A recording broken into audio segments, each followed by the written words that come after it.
Сәлем достар, менің каналыма қош келдіңіздер.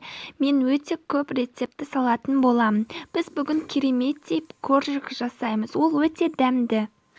Бізге қажетті заттар: сары май, 2 жұмыртқа, қопсытқыш, қант, сүт, ұн және форма.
Керемет коржиктер пісті.